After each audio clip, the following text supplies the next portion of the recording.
السلام عليكم ورحمة الله وبركاته. عاملين ايه؟ يا رب تكونوا بخير واحسن حال.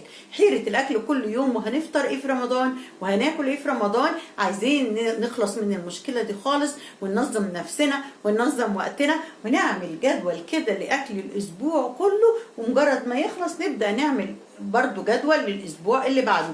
قد ايه هترتاحي نفسيا. طبعا عملت الفيديو ده في القناه الثانيه، وما هنش عليا ابدا ان انا ما اعملوش هنا في قناه حسناء صادق. عملته في قناه ميس حسناء ابنك، وقلت لازم انزل لكم بالجدول هنا برضو علشان اللي مش متابع هناك يتابع معايا هنا، طبعا عشان الناس الجديده اللي معانا. احنا عملنا جدول يا جماعه، وقلنا ان احنا في تنسيق جدول اكل الاسبوع لازم بنراعي حاجات مهمه جدا. بنراعي ان طبعا ما ينفعش اعمل اكل تقيل كل يوم ورا بعضه. انسق بين فراخ لحمه، لو فيها تعملي سمك ولا حاجه تنسقي برضو بينهم.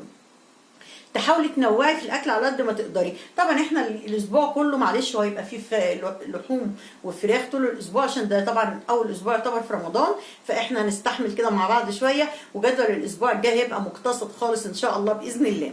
هنشوف مع بعض من السبت للجمعه احنا هناكل ايه. يا ريت كلنا نعمل الجدول ده ونعلقه على ثلاجتنا ونشتري دماغنا بقيه الاسبوع. ما تستنيش ولادك ولا جوزك يشاركوكي، لان لو سالتيهم هيقول لك ما نعرفش واي حاجه والكلام المستفز ده. فانت اعتمدي على نفسك ونظمي نفسك علشان يبقى في وقت عندك للعبادات بتاعتك، وقت عندك للقرآن وللصلاة. مش كل اليوم هبك افضل افكر في الاكل. واحنا عاملين اكل بسيط خالص ومتنوع وجميل. يوم السبت اللي هو النهارده هنعمل فراخ بالبصل المكرمل ورز اصفر جنبي، او ما انتش عايزه فراخ بالبصل المكرمل يبقى فراخ بالبطاطس كده او بالخضار، وزقي في الفرن واعملي الرز جنبها. يوم الاحد مكرونه بشاميل وبانيه. الحد مكرونه بشاميل وبانيه. مكرونه طبعا فيها لحمه كتيره، فممكن نعمل قطعه بانيه كل واحد كده قطعتين على قد امكانياتك. يوم الاثنين بقى هنكسر الموضوع شويه بخضار، يعني هنعمل بسله ولحمه، بسله ولحمه ورز بشعريه وسلطه خضراء. يوم الثلاث هنعمل برضو تورلي باللحمه. خلاص انت طلعتي لحمه، اسلقي لحمه لليومين. استغلي كده، يعني انت مثلا طلعتي كيس اللحمه، دايما كيس اللحمه بعمله يكفي اليومين، فانت تطلعيهم الاثنين تسلقيه كله، او تخلي جزء تاني لو بتحبيه، لو اللحمه ما بتاخدش سوا قوي تحبي تسويها جوه الخضار.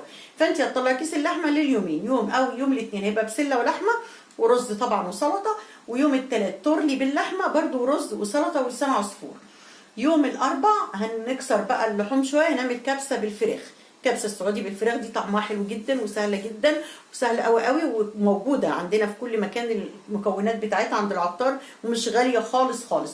فيبقى غيرنا نعمل لهم كبسه بالفراخ. وطبعا كبسه بالفراخ يعني لازم جنبها سلطه الزبادي، وكمان ينفع جنبها قوي التوميه اللي ما بيحبوش سلطه الزبادي، ومخلل بقى وشيبسي كده، يبقى الاكله متكامله وجميله. انا عملت لكم هنا على القناه اللي هو سلطه الزبادي، اللي عايزها يشوفها. لا اقصد التوميه. التوميه عملتها لكم هنا على القناه وطالعه تحفه، وناس جربوها وقالوا لي خطيره خطيره زي بتاع المطاعم بالظبط، ومن غير اي تكلفه نهائي. طيب ده الاربع كبسه بالفراخ. الخميس هنعمل بقى ايه؟ نكسر بقى الدنيا شويه، نعمل ملوخيه وسلطه وبتنجان كده مخلل. وانا عندي بصراحه ارنب كده صغنطوط في الثلاجه هطلعه اعمله معاها. لو ما عندكيش ارانب اعملي فراخ بلدي او فراخ بيضه، اي نوع فراخ مع الملوخيه والسلطه والبتنجان المخلل والرز الابيض او رز بشعريه حسب ما انتوا بتحبوا. وطبعا بيغمسوها بالعيش، بيحبوا العيش معاها جدا.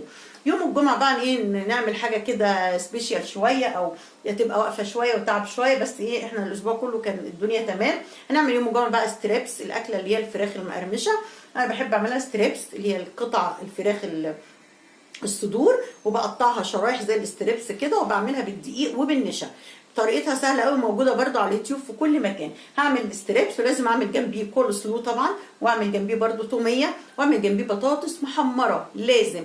والاكله دي احنا بنفضل بنعملها بعيش بقى فينو، بنجيب العيش الفينو وبتبقى اكله بالعيش من غير رز ولا مكرونه.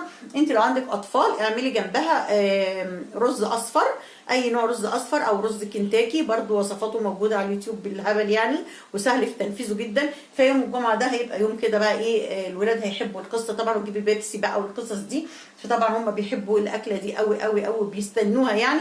ويكون عدى فتره طويله من رمضان، فمعدتنا خلاص تقدر على الاكل الحاجات المقليه والحاجات المحمره دي، لان الاستريبس طبعا يعني احنا لو شفناك اكله صحيه مش صحيه قوي، لان بيبقى جنبها شيبسي وبيبسي طبعا، وهو نفسه محمر في زيت. في اكله الى حد ما يعني مش بفضلها عشان هي مش صحيه، بس هي ممتعه ليهم وبيحبوها جدا جدا. ادم من السبت للجمعه ان شاء الله. الجمعه الجايه لو انتوا حابين نعمل جدول واعمله معاكم برضو هنا ونعرضه وناخد افكار من بعض نعمله. قولوا لي بس في الكومنتات، اعملي لي لايك واكتبي لي كومنت هل الفيديو ده عجبك ولا لا، هل نستمر في السلسله دي ولا لا. ولايك يا جماعه عشان احنا بنكبر القناه مع بعض وان الفيديو ينتشر في كل مكان. ادي الاكل من السبت للجمعه. حابه تعملي نفس الاكله ده نفس الانواع اعملي، حابه تشيلي حاجه وتحطي حاجه. ما رضيتش احط محشي خالص لان انا عارفه ان اول يومين اكيد عملتوا محشي. احنا المصريين بالذات دايما في مصر لازم اول يوم محشي، ده لازم في كل البيوت، او تاني يوم مثلا. فطبعا اول يوم بيبقى محشي وتاني يوم بواقي المحشي وبنزود عليها حاجه، فانا ما رضيتش احط في الاسبوع ده محشي خالص. الاسبوع الجاي نبقى نحط محشي ان شاء الله باذن الله. فاحنا هنا من السبت للجمعه ركزوا في الجدول واعمليه زيه بالظبط. ممكن تشيلي حاجات بقى تبع امكانياتك انت وتبع الحاجات اللي عندك انت، تشيلي وتحطي، بس اهم حاجه ايه؟ الفكره تبقى متاحه عندك وموجوده عندك. فكره انك تخططي الاكل الاسبوع جدول دي حاجه مهمه جدا جدا جدا، هتوفر عليكي وهتريحك وهتسهل عليكي امور كتيره جدا. لايك بقى لو الفيديو عجبكم، كومنت جميل كده تشجيعي علشان اعرف الدنيا ماشيه تمام وانتم مبسوطين من الفيديوهات ولا لا. عايزين نكبر القناه في اسرع وقت ان شاء الله باذن الله. اشوفكم على خير باذن الله في الفيديو القادم. باي باي.